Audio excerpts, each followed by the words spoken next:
Well, it's not just our top story today. I suspect it's going to be the top story throughout the week because Donald Trump, well, he's in New York. He's in his penthouse. He's making history again, the wrong sort of history.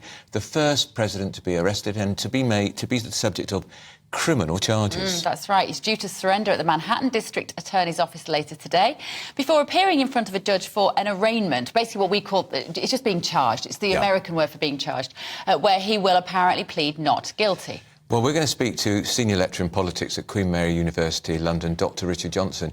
Dr. Johnson, morning to you. Whatever Trump does, it's a huge media circus and spectacle.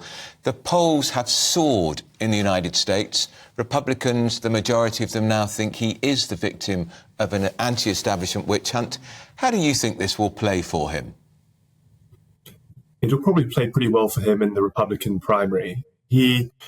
What Trump wants to do in terms of the primary is two things. One is to keep himself as the center of attention, and the other is to give the impression that he is being unfairly hounded upon. And in a sense, this particular charge coming out of Manhattan is going to be interpreted politically exactly in that way. It's keeping Trump in the limelight, and it's giving his supporters an impression that a Democratic prosecutor and a grand jury composed of residents of a jurisdiction that's 90% Democratic are now going after him. Whether that is a correct interpretation is a different matter, but certainly politically speaking, that's going to be very helpful for the kind of narrative that Trump is trying to put forward. I have a sense, it feels it to me, all right, a long way away in London, reading about it, that it feels there is a whiff of politicisation about this, that the Attorney General who's pursuing this is politically motivated and maybe just rather interested in his own place in history. Well, the way that the justice system in the United States is set up is that it's almost inevitable that politics is sort of present in even what we would imagine to be a fairly neutral legal decision making. And that's because in many states, including New York, the state prosecutor, the district attorney, in this case representing Manhattan, is elected by the residents of Manhattan.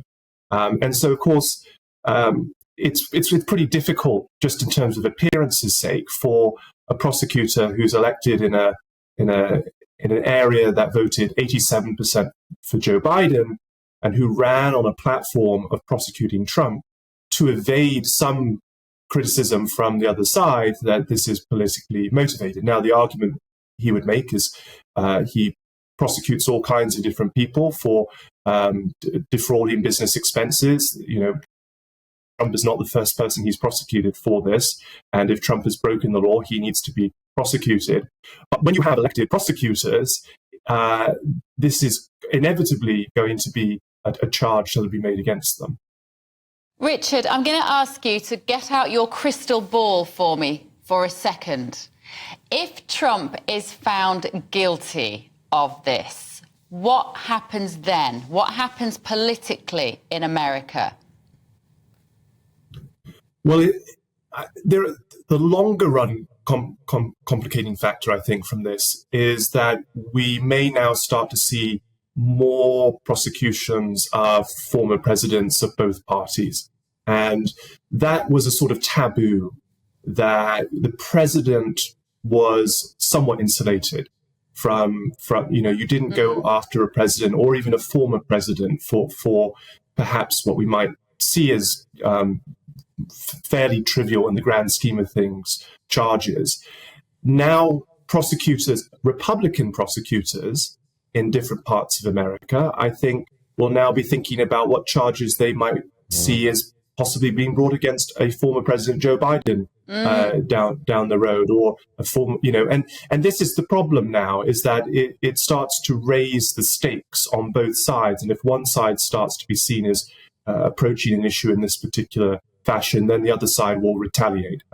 So that's the longer run picture. And the shorter run, that Trump is, I think Trump is not afraid of being seen to be, in his view, politically prosecuted, because that's going to keep him. But could he win an election? Could he win an election if he's found guilty of this? It's a state crime, and so he could still be a candidate for the presidency. In fact, about 100 years ago, the Socialist Party nominee for President Eugene V. Debs actually ran for president while he was in prison for opposing the First World War. So there is, I'm not suggesting Trump will actually literally be behind bars come November 2024, but there is a little bit of precedent in past US history. And I suspect that Trump is going to continue with his campaign, whatever legal position he finds himself in. You've mentioned that possibly the pendulum would swing his way. Of course, all sorts of official documents were found in his car and his home, documents that should have been covered by the Official Secrets Act.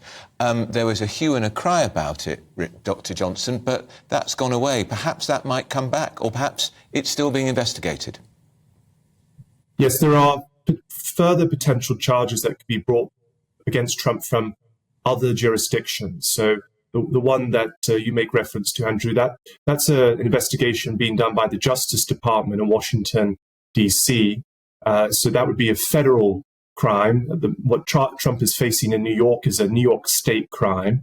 There's also investigations in Georgia about whether Trump placed undue pressure on the officials in Georgia to change the tally of the votes after the 2020 election. That's another potential prosecution that could come out of DeKalb County, Georgia. So there are, and then of course there's the Justice Department has to decide what it does with the January 6th Commission findings and whether it takes those up and moves a federal prosecution on insurrection charges or something related to the 6th of January. So there are potentially at least 3 other sets of prosecutions that Trump could be facing in the next 12 months. So we may not have heard the end of this. This may start to become actually a familiar pattern of events in the next few months. And it keeps him where he likes to be, Dr. Johnson, in the headlines. It does. He has this kind of remarkable Teflon kind of personality that all kinds of scandals, all kinds of revelations that would normally sink someone else's political campaign, Trump seems to survive. I mean, you go back to 2016, just before that election, there was a very embarrassing video that came out about comments Trump had made about women and what he felt entitled to do with women as a celebrity. People thought he was being advised to withdraw his candidacy and to put Mike Pence forward as the Republican presidential nominee. And he refused, and he was elected a few weeks later. So his supporters clearly perhaps see a different set of rules applying to him, or feel that he has been subjected himself to a different set of rules, and therefore they rally behind him. That would be another interpretation. Does that remind you of Boris Johnson in any shape or form? Yes, although I guess Boris has been less Teflon at least in the last 12 months. But yes, if you think of Johnson's long political career, going back 20 years ago when he was an MP and got into trouble for various comments and dealings and so on, and he always seemed to manage to come back. And I suppose he still thinks that might be a possibility for him. And who knows? There are certain characters in politics who are big figures who, they do seem to play to a slightly different tune. And the electorate, therefore, sometimes can be a bit more forgiving of them. Not all voters, of course, but in creating enemies, you also sometimes strengthen the steadfastness of your supporters. And I suspect both Trump and Boris Johnson, even though Boris Johnson doesn't always like the comparisons with Trump, I think in this respect you could say that both of them are those kind of big personality politicians who both have ardent opponents but also have quite keen supporters. This is a bit mean, maybe, Richard, because you didn't know you were going to talk about this, but I can't have a senior lecturer in politics down the line today without asking you, on the third birthday of Keir Starmer's leadership of the Labour Party, if you asked your class of students in your lecture theatre to draw a distinction between the current Conservative Party and the current Labour Party and what they stand for, would your students have a big, long list, or would they find that quite a difficult challenge? I suspect that might be a bit of a difficult challenge for the students. I think if you gave them what Keir Starmer had pledged to do when he stood for leader 3 years ago, if you'd given them his list of 10 priorities, and then you asked, is this quite different from the current government? I think that would be an easier activity. But thinking about pledges he made about common ownership of, rail, mail, energy, water, scrapping the Conservatives' trade union laws, etc. He seems to have walked back from some of those pledges. And, at the moment, I guess Starmer is approaching things in the way that he's taking the assumption that governments lose elections. And as long as he keeps a kind of even keel, then, he'll be the beneficiary of people becoming exhausted with the government, or, just the costs of governing effects that governments have and the record of the government and so on. But the problem for that is that might get you over the line in an election, doesn't necessarily give you a very clear program for how you're going to govern. Yeah. And I have to say that even as someone who follows this very closely, it's difficult for me to say with great clarity what I would expect a Starmer government to do over the course of 4 or 5 years.